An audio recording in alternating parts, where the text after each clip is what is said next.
네, 안녕하세요. 박재홍입니다. 저는 그 큐티 팀장님으로부터 번역 나오고 있나요? 네, 간증을 부탁받고 무슨 말씀을 드려야 하나 정말 고민을 많이 했습니다. 원래 이제 큐티 간증이라는 것이 모범이 되고 잘 실천하시는 분이 해야 되는 것이라고 생각하는데 말씀 묵상 훈련을 제대로 하지도 못하는 저에게 기회를 주셔서 먼저 회개하는 마음과 반성하는 마음부터 말씀드리고 싶습니다. 생명의 삶 책자를 가까이 하고 읽게 된 것은 이제 한 5년 정도 되는 것 같습니다.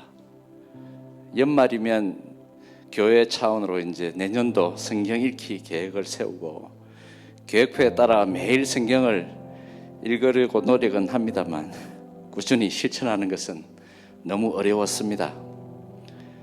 하지만 생명의 삶 책자는 성경보다는 이야기가 좀 쉽고 읽기 쉬워서 부담 없이 접근할 수 있었고 특히 페이지가 잘 넘어가서 아주 좋았습니다.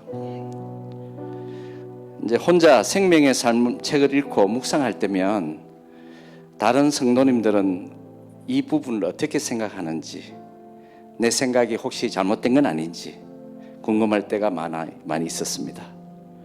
가끔은 말씀에 대한 책의 설명이 저의 생각과 맞지 않을 때도 있었고 좀 더 자세히 알아보고 싶을 땐 큐티 나눔 시간에 신앙의 선배님들에게 질문을 하거나 인터넷을 통해서 궁금증을 해결하기도 하였습니다.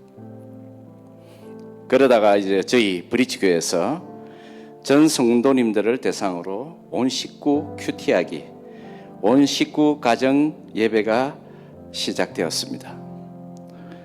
운영위원회 회의 때도, 소그룹 모임 때도, 가정 예배 때도 큐티로 시작하게 되었습니다. 개인적으로 매일 말씀 묵상 훈련을 해야 한다는 것은 정말 부담스러웠습니다. 냉장고 문에 붙어있는 가정예배 서약서를 볼 때면 스스로 민망하고 반성할 때도 많았지만 벌써 어느덧 2년차를 맞이하게 되었습니다.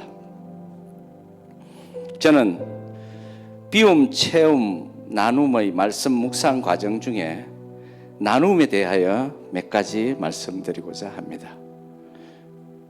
저희 가정은 특별한 일이 없으면 매주 토요일 아침 8시에 가정 예배를 드립니다. 3명이 식탁에 둘러앉아 기도로 시작하고 함께 부르고 싶었던 찬송을 합니다. 그리고 해당 성경 말씀을 읽고 주제별로 각자의 의견을 말하고 나눔의 시간을 가집니다. 또한 한 주일 동안 감사했던 것 한 가지씩을 발표하고 기록합니다. 그리고 함께 기도를 나누고 주님이 가르쳐 주신 기도문을 함께 읽으며 가정 예배를 마칩니다. 시간은 대략 20분에서 30분 정도 소요되는 것 같습니다. 지난번 가정 예배 때의 일입니다. 데살로니가전서 5장 16절에서 18절 말씀이었습니다. 항상 기뻐하라, 쉬지 말고 기도하라, 범사에 감사하라. 이것이 그리스도 예수 안에서 너희를 향하신 하나님의 뜻이니라. 이 말씀을 놓고 각자 생각을 나누는 시간이었습니다. 항상 기뻐하고 기도하고 감사하는 것 중 무엇이 가장 실천하기 어려운지에 대한 가족 간의 나눔의 시간이었습니다. 3명이 돌아가면서 각자 생각을 발표하면서 저는 평소와 생각했던 것과 많이 달라서 좀 놀랐습니다. 아내와 아들은 항상 기뻐하는 것이 가장 실천하기 어렵다고 말하였습니다. 저의 개인 생각으로는 쉬지 않고 기도하는 것이 가장 어렵고 그 다음은 감사하는 것이라고 나름대로 생각하고 있었습니다. 그런데 왜 기뻐하는 것이 가장 어렵다고 결과가 나왔을까요? 많은 생각을 하게 되었고 가족 간의 나눔을 통하여 다시 말씀을 깊이 묵상하게 되었습니다. 저는 항상과 쉬지 않고 그리고 언제나는 같은 의미로 이해하고 있었습니다. 정답을 찾으려고 하는 것은 아닙니다. 아내와 아들은 항상이라는 의미 때문에 제일 어렵다고 답한 것 같기도 하고, 기도와 감사의 훈련은 가정과 교회에서 종종 하지만 기뻐하는 훈련은 좀처럼 하지 않았다는 반성과 함께 아쉬운 생각이 들었습니다. 2주 전 주일날 아침 큐티 나눔방 시간에는 느헤미야가 예루살렘 성벽을 재건하려는 이유에 대한 나눔의 시간이 있었습니다. 예루살렘 성이 허물어지고 성문이 불탔다는 소식을 들은 느헤미야는 느헤미야 1장 4절 말씀, 내가 이 말을 듣고 앉아서 울고 수일 동안 슬퍼하며 하늘의 하나님 앞에 금식하며 기도하였다라고 말씀하고 있습니다. 신분과 안정된 생활이 보장되는 높은 관직을 마다하고 유다 백성이 더는 수치를 당하지 않게 하려고 예루살렘 성으로 향하는 느헤미야의 절박하고 애통하는 마음을 서로 나누며 우리도 과연 그럴 수 있을까? 어떤 집사님은 한국이 이런 상황이 된다면 돌아가서 조국을 위해 무엇이든지 하겠다고 말씀하시기도 하셨습니다.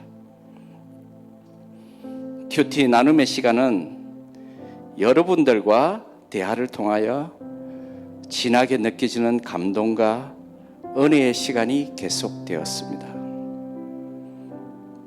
말씀 묵상 훈련은 그 은혜와 축복이 다양한 방법으로 저에게 오는 것 같습니다. 훈련이라는 용어의 의미처럼 말씀을 통하여 비우고 채우고 나누는 반복된 연습을 통해서 하나님 기뻐하시는 성도로서의 자세를 갖추고 말씀을 깨닫고 순종하는 그리스도인이 되는 것이 우리 주님의 뜻임을 믿습니다. 말씀 묵상 훈련을 통하여 비움과 채움은 혼자서도 잘 할 수 있지만 나눔은 여러 성도님들과 함께 하는 것이 도움이 되지 않을까 생각해 봅니다. 저희 브릿지 교회는 주일 아침 11시부터 지하 친교실에서 큐티 나눔방 모임을 계속해 오고 있습니다. 일주일 동안 삶의 현장에서 지치고 힘 빠진 저에게 주일날 아침 큐티 나눔의 시간은 새로운 은혜로 영적 에너지를 충전시켜 줍니다. 슬픔은 나누면 적어지고 기쁨은 나누면 커진다고 이야기합니다. 하나님의 말씀을 통한 성도들 간의 깊은 대화와 교제, 그리고 은혜의 나눔은 그 결과가 얼마나 행복할까요? 여러 성도님들을 이 자리로 초대하고 싶습니다. 다음 주부터 1시간 빨리 교회 오셔서 큐티 나눔방에 참여해 보세요. 맛있는 고구마나 간식도 준비되어 있습니다. 이 자리를 빌어 끊임없는 열정, 적극적인 참여, 그리고 깊은 사랑을 보여주시는 저희 큐티 나눔방 식구들에게 감사드립니다. 끝까지 들어주셔서 감사합니다.